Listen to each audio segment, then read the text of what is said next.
உச்சகட்ட பதட்டத்திலும் பயத்திலும் இருக்கிறாரா மோடி? நாடாளுமன்றத்தில் லோக்சபாவில் ஏன் மோடி பேசவில்லை? வரலாற்றிலேயே முதன்முறையாக குடியரசுத் தலைவருடைய உரைக்கு நன்றி தெரிவிக்கக்கூடிய தீர்மானத்தில் பதிலுரை கொடுக்காம நிறைவேற்றப்பட்டிருக்கிறது தீர்மானம். மோடி ஏன் லோக்சபாவுக்கு வரல, ஆனா ராஜ்யசபாவில் அவர் பேசியிருக்கிறார். உண்மையாகவே காங்கிரஸ் கட்சியினுடைய பெண் எம்பிக்கள் பிரதமரை தாக்க முயன்றார்களா? சபாநாயகர் கூற்றில் அப்பட்டமான பொய் இருக்கிறது. சபாநாயகர் பதவி விலக வேண்டும் என்று இப்போது கோரிக்கை வலுத்திருக்கிறது.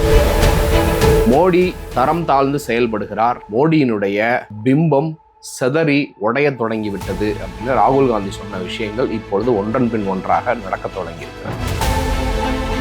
நாடாளுமன்றத்தில் லோக்சபாவில் மோடி வரல, ஆனால் ராஜ்யசபாவுக்கு ஏன் பதிலுரை கொடுத்தார்? பின்னணியில் இருக்கக்கூடிய அழுத்தங்கள் என்ன அப்படிங்கிற பல்வேறு கேள்விகள் இருக்கு. அதை பற்றி ஒரு விரிவான செய்தியை தான் இந்த வீடியோவில் நம்ம பார்க்க போறோம்.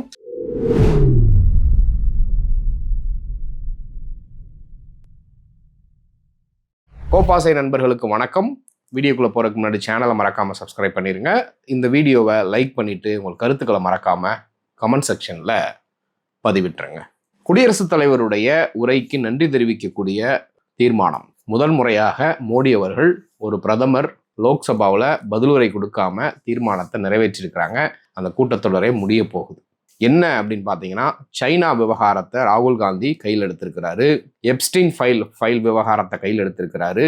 அது மட்டும் இல்லாமல் அமெரிக்காவினுடைய வார், அந்த ட்ரேட் வார், அதற்கு பின்னணியில் இருக்கக்கூடிய விவரங்கள் அனைத்தையும் நம்ம விவாதிக்கணும். ஆக்கப்பூர்வமான விவாதங்களை நாடாளுமன்றத்திற்குள்ள லோக்சபாவில் விவாதிக்கும்னு காங்கிரஸ் கட்சி சார்பிலையும் எதிர்கட்சிகள் ஒட்டுமொத்தமாகவும் கோரிக்கை வைக்கிறாங்க.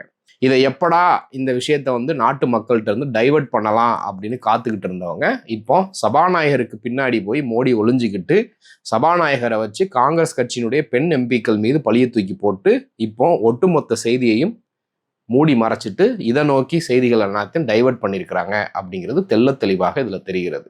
மோடி அவர்கள் ஒரு பிரதமராக இத்தனை ஆண்டு காலம், 12 ஆண்டு காலத்தில் எதிர்கட்சி தலைவர்கள் கேட்கக்கூடிய கேள்விகளுக்கோ இல்லை எதிர்கட்சிகளுடைய எம்பிக்கள் ஒரு பிரதமர் அப்படிங்கிற அடிப்படையில் அவர்கிட்ட கேட்கக்கூடிய கேள்விகளுக்கோ எத்தனை கேள்விகளுக்கு பதில் கொடுத்திருக்கிறார் அப்படிங்கிறதே ஒரு மிகப்பெரிய விஷயம். அது மட்டும் இல்லாமல் நான் நாடாளுமன்றத்தை மதிக்கிறேன், ஜனநாயகத்தை மதிக்கிறேன், பார்லிமெண்டரி டெமோக்ரஸியை மதிக்கிறேன்னு அரசியல் அமைப்பு சட்ட புத்தகத்தெல்லாம் தொட்டு கும்பிடுவாரு, நாடாளுமன்ற படிக்கட்டெல்லாம் தொட்டு கும்பிடுவாரு, நாடாளுமன்றம் வரைக்கும் வருவார், ஆனால் அவைக்கு வர மாட்டார், கேள்விகளுக்கு பதில் சொல்ல மாட்டார். ஸோ இன்றைக்கு நாடாளுமன்றத்தில் என்ன நடந்தது? ஏன் நேற்றைய தினத்தில் பார்த்தீங்கன்னா நாடாளுமன்றத்திற்கு மோடி வரவே இல்லை. அதுவே ஒரு மிகப்பெரிய அளவில் செய்தியாக மாறிச்சு. தொடர்ந்து சமூக வலைதளங்கள் மட்டும் இல்லாமல் கிரவுண்டில் அண்டர் கரண்ட் பார்த்தீங்கன்னா மோடி ஒரு கோழை, பயப்படுறவர், அவர் ராகுல் காந்திக்கு எதிர்த்து அவரால் நின்று பேச முடியலை அப்படிங்கிறது அப்பட்டமாக மக்கள் மத்தியில் உணர தொடங்கி இருக்கிறாங்க. தொடர்ந்து ராகுல் காந்தி துணிச்சலாக கேள்வி கேட்டுக்கிட்டு இருக்கிறாரு.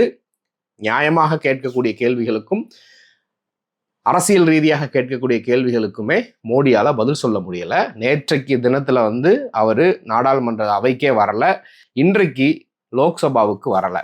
அதற்கு ஓம் பிர்லா என்ன காரணம் சொல்றாரு அப்படின்னு பார்த்தீங்கன்னா, இன்றைக்கு எனக்கு முன்னக்கூட்டியே தெரிஞ்சிருச்சு, பிரதமரை காங்கிரஸ் கட்சியில் எதிர்கட்சி எம்பிக்கள் தாக்க போறாங்க, அதனால தான் நான் பிரதமருக்கு சொன்னேன் அவரை வரக்கூடாது அப்படின்னு சப்பக்கட்டு கட்டியிருக்கிறாங்க.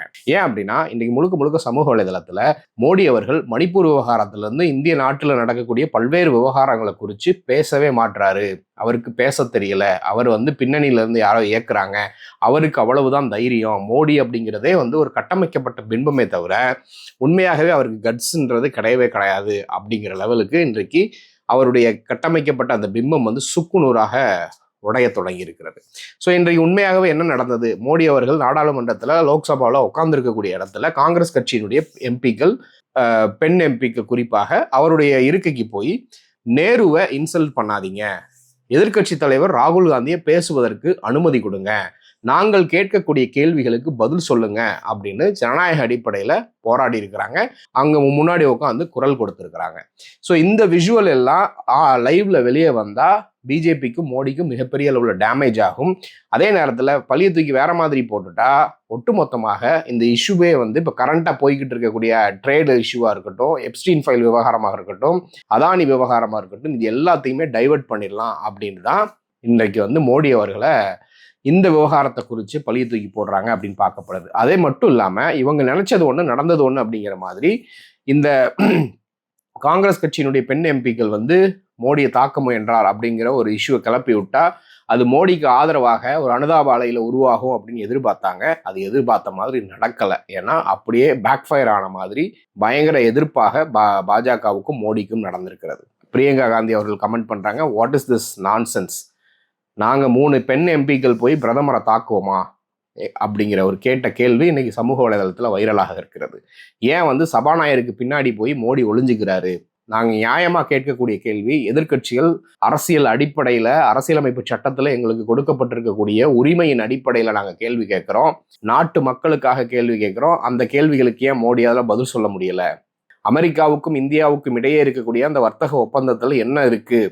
அதே மாதிரி எப்ஸ்டீன் ஃபைலில் உங்களுடைய பெயர் இருக்குதே, அதற்கு என்ன விளக்கம் நீங்கள் தரப்போறீங்க அப்படின்னு கேட்டால் பதில் இல்லை. அதே நேரத்தில் இந்தியாவினுடைய இராணுவ ஜெனரலாக இருந்தக்கூடிய நரவனே அவர் எழுதிய புத்தகத்தில் சைனா இந்தியாவில் இருக்கக்கூடிய இடங்களை ஆக்கிரமிப்பு பண்ணியிருக்கு, அதை குறித்து ஒரு சீரியஸான விவாதத்தை நடத்தணும்னு கேட்டால் நீங்கள் ஏன் வரமாட்டீங்க அப்படின்னு நியாயமான முறையில் கேட்கக்கூடிய கேள்விகளுக்கு பதில் சொல்ல முடியாத பிரதமர் ஏன் இப்போ வந்து சபாநாயகர் பின்னணியில் போய் ஒளிஞ்சுக்கிறார் அப்படின்னு எதிர்க்கட்சிகள் எழுப்பிய கேள்விகள் சமூக வலைதளங்களில் பெரிய அளவுக்கு வைரலாக இருக்கிறது.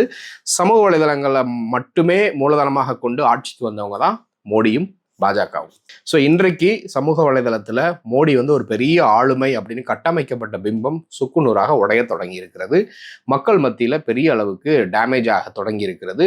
இன்றைக்கு ஒரு காலகட்டங்களில் மோடிக்கு பிஜேபியை தாண்டி மோடி அப்படிங்கிற ஆளுமைக்காக பிஜேபிக்கு ஓட்டு போட்டவங்க எல்லாருமே இன்றைக்கு இவர்கள் மோடியினுடைய டபுள் ஸ்டாண்டர்டை பார்த்து அவருக்கு எதிராக பேச தொடங்கி இருக்கிறாங்க. ஸோ இது லோக்சபாவில் வந்து மோடி பேசலை அப்படிங்கிறது பெரிய அளவுக்கு வைரலாகின உடனே தான் ராஜ்யசபாவில் மோடி உடனே பேச ஆரம்பிச்சிருக்கிறாரு. அங்கே வந்து கேட்குற கேள்விகளுக்கு பதில் சொல்லுவாரா அப்படின்னு பார்த்தீங்கன்னா வழக்கம் போல் பதில் சொல்லாமல் வழக்கம் போல் வடை தான் சுட்டுருக்கிறாரு அப்படிங்கிறத பார்க்குறோம். அங்கேயும் வந்து பெரிய அளவுக்கு உணர்ச்சி பூர்வமாக பயங்கர ட்ரமாட்டிக்காக சினிமாட்டிக்காக பேச ட்ரை பண்ணியிருக்கிறாரு. கடந்த 2024 நாடாளுமன்ற தேர்தலுக்கு முன்பு இருந்தே பார்த்தீங்கன்னா அவருடைய பேச்சுக்கள் மக்கள் மனதில் பெரிய அளவுக்கு இடம்பெறலை அப்படிங்கிறத தான் பார்க்குறோம். வழக்கம் போல இவர் என்ன சொல்கிறாரு, காங்கிரஸ் கட்சி செய்த தவிர நாங்கள் சரி பண்ணுறதுக்கே எங்களுக்கு நேரம் பத்த மாட்டேங்குது அப்படின்னு சொல்கிறாரு. அது மட்டும் இல்லாமல் இதற்கு முன்பு இருந்த எந்த பிரதமர்களுக்கும் தொலைநோக்கு பார்வை இல்லை அப்படின்னு சொல்கிறாரு. அப்போ வாஜ்பாயும் சேர்த்து தான் அவர் சொல்கிறாரா அப்படிங்கிற பல கேள்வி இருக்குது. சரி, தொலைநோக்கு பார்வையோடு இவர் என்ன செஞ்சார்? 12 ஆண்டுகளாக ஆட்சியில் இருக்கிறார் அப்படின்னா 12 ஆண்டுகளில் ஒரு நல்ல விஷயத்தை கூட சொல்லி அந்த திட்டத்தை சொல்லி இது பண்ணுறதுக்கு இவருக்கு தைரியம் கிடையாதா? மேக் இன் இந்தியா திட்டம் கொண்டு வந்தீங்க, டிமானிட்டைசேஷன் இருக்குது, ஜிஎஸ்டி கூட நீங்கள் கொண்டு வந்தது கிடையாது, அது காங்கிரஸ் கட்சி திட்டமிட்டு வச்சுருந்ததை நீங்கள் ஏதோ ஒன்று பண்ணுறேன்னு சொல்லி சொதப்புனது. இது மாதிரி ஸ்கில் இந்தியா, கங்கா நதியை தூய்மைப்படுத்துறதாக இருக்கட்டும், ஏன் ராமர் கோயில் விவகாரத்தையே உங்களால் சொல்லி பெருமையாக பேசிக்க முடியலையே? 12 ஆண்டுகளில் நாங்கள் இதெல்லாம் என்ன பண்ணோம், அது பண்ணோம், இது பண்ணணும், உங்களால் உங்களுடைய சாதனைகளை ஏன் சொல்ல முடியல அப்படிங்கிற கேள்வி இருக்குது. நாங்கள் வந்து 2047 விக்சித் பாரத்தை நோக்கி நாங்கள் போய்கிட்டு இருக்கிறோம். அந்த அளவுக்கு ஒரு லாங் லாஸ்டிங் ஒரு விஷனரி திங்கிங் வந்து இதற்கு முன்னாடி இருக்கக்கூடிய எந்த பிரதமர்களுக்கும் இல்லை அப்படின்னு மோடி சொல்கிறாரு. அப்படி மோடி சொல்றாருன்னா எல்ஐசி போன்ற பொதுத்துறை நிறுவனங்களை உருவாக்குனதெல்லாம் யாரு? இன்றைக்கு 12 ஆண்டுகளை நீங்க எத்தனை பொதுத்துறை நிறுவனங்களை உருவாக்குனீங்க? மதுரையில எய்ம்ஸ்னு ஒன்று இருக்கு, அந்த எய்ம்ஸ் வந்து இன்னும் எத்தனை செங்கலை வச்சு கட்டிக்கிட்டு இருக்கீங்க? அது மட்டும் இல்லாம புல்லட் ட்ரெயின் கொண்டு வர போறேன், குஜராத்தில் அது கொண்டு வர போகிறேன், உத்தரப்பிரதேசத்தில் அது கொண்டு வர போகிறேன், இது கொண்டு வர போகிறேன்னு சொல்கிறீங்களே, நீங்கள் கட்டக்கூடிய பாலங்கள் எல்லாம் எந்த தரத்தில் இருக்குது? இது எல்லாத்தையும் தாண்டி எத்தனை இன்னோவேஷன் சென்டர் கட்டியிருக்கீங்க, எத்தனை லைப்ரரி கட்டியிருக்கீங்க, எத்தனை பள்ளிக்கூடங்கள் கட்டியிருக்கீங்க, எத்தனை புதிதாக கல்லூரிகள் கட்டியிருக்கீங்க, எத்தனை லட்சம் இளைஞர்களுக்கு வேலை வாய்ப்புகளை புதிதாக உருவாக்கியிருக்கிறீங்க அப்படிங்கிற பல்வேறு கேள்விகள் உங்கள் வாய் தான் சொல்லிச்சு. ஆண்டுக்கு 2 கோடி இளைஞர்களுக்கு வேலைவாய்ப்பை நாங்கள் உருவாக்குவோம் ஆட்சிக்கு வந்துச்சுன்னா, கருப்பு பணத்தை எல்லாத்தையும் ஒழிச்சிருவோம், கருப்பு பணத்தை மீட்டு வெளிநாடுகளில் இருக்கக்கூடிய கருப்பு பணங்களை மீட்டு அதை இந்தியாவுக்கு கொண்டு வந்து நாங்கள் 15 லட்சம் ஒவ்வொருத்தருடைய அக்கௌண்ட்லையும் போடுவோம். இந்த வாக்குறுதிகளுக்கெல்லாம் தார்மீக அடிப்படையில் பதில் சொல்வதற்கு உங்களுக்கு தைரியம் இருக்குதா அப்படிங்கிறது இந்தியாவில் இருக்கக்கூடிய ஒவ்வொரு குடிமகனுடைய கேள்வியாக இருக்கிறது. அரசியல் ரீதியாக எதிர்க்கட்சிகள் கேட்கறதை தாண்டி நாட்டு மக்களுக்கு, உங்களுக்கு ஓட்டு போட்டவங்களுக்கு நீங்கள் பதில் சொல்லணும் இல்லையா? ஓட்டு போடாதவங்களுக்கு கூட நீங்கள் பதில் சொல்ல வேண்டாம். ஓட்டு போட்டவங்களுக்கு நீங்கள் கொடுத்த வாக்குறுதிகள்லாம் என்னாச்சு? வழக்கம் போல ராஜ்யசபாவில் மோடி அவர்கள் நேரு சரியில்லை, காந்தி வந்து நீங்கள் வந்து ஹேபிச்சுவல் தீவ்ஸ், உங்கள் ஃபேமிலி வந்து குஜராத்தி மகாத்மா காந்தி அவருடைய பேரை வந்து திருடி பின்னாடி வச்சுக்கிட்டீங்க, அப்படின்னு வழக்கம் போல அள்ளி விட்டுருக்கிறாரே தவிர்த்து ஒரு உண்மையான இஷ்யூவுக்கு பதில் சொல்லணும்னு பதில் சொல்லலை. அட் த எண்டு அதோட கன்க்ளூஷன் என்னன்னு பார்த்தீங்கன்னா, இவங்க ஒன்று நினைக்க, அது ஒன்று நடக்க, அதை சரி கட்டுறதுக்கு இன்னொன்று செய்ய திரும்பவும் அவர்கள் பெரிய அளவுக்கான பேக் ஃபயரில் தான் வாங்கிக்கிட்டு நிற்கிறாங்க அப்படிங்கிறத பார்க்க முடியுது. ஸோ நான் லோக்சபாவில் பேசலை அப்படிங்கிறது பெரிய அளவுக்கு நியூஸில் வைரல் ஆகுது.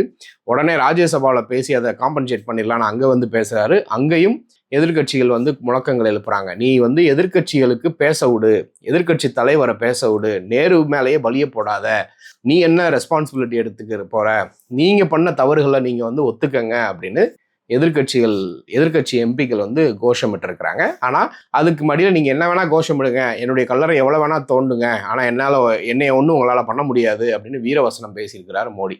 அதை தாண்டி ப்ரொடக்டிவா எதையும் செய்யலை. வழக்கம் போல இது ஒரு டைவர்ஷன் டாக்டிக்ஸாக தான் இருக்குதே தவிர, இந்த டைவர்ஷன் டாக்டிக்ஸும் இவர்களுடைய இந்த தொடர்நடுங்கித்தனம் தான் தெள்ள தெளிவாக காட்டுகிறது இன்றைக்கு இருக்கக்கூடிய நிலைமையில இந்தியா முழுக்க இருக்கக்கூடிய பெரும்பான்மையான மக்களுக்கு மோடி மீதும் பாஜக மீதும் நம்பிக்கை இல்லை அப்படிங்கிறது தெள்ள தெளிவாக தெரிகிறது. அது தெரிஞ்சதுனால தான் இதை எப்படியாவது டைவர்ட் பண்ணி திரும்ப அந்த சிம்பத்தியை மக்கள் மத்தியிலேருந்து வாங்கிறன்னு சொல்லிட்டு பல்வேறு குட்டிக்கரணங்கள் அடிச்சிட்டு இருக்கிறாங்க. அது வழக்கம் போல அவர்கள் பெரிய அளவுக்கு உதவாது. ஏன்னா அந்த இதெல்லாம் தாண்டி வந்துட்டாங்க, பெரிய ஒரு சொதப்பலுக்குள்ள போய் நிற்கிறாங்க அப்படிங்கிறத பார்க்க முடியுது. ஸோ இதை குறித்து நீங்கள் என்ன நினைக்கிறீங்க அப்படிங்கிறத மறக்காம கமெண்ட்ல சொல்லுங்க. தொடர்ந்து பேசுவோம். நன்றி.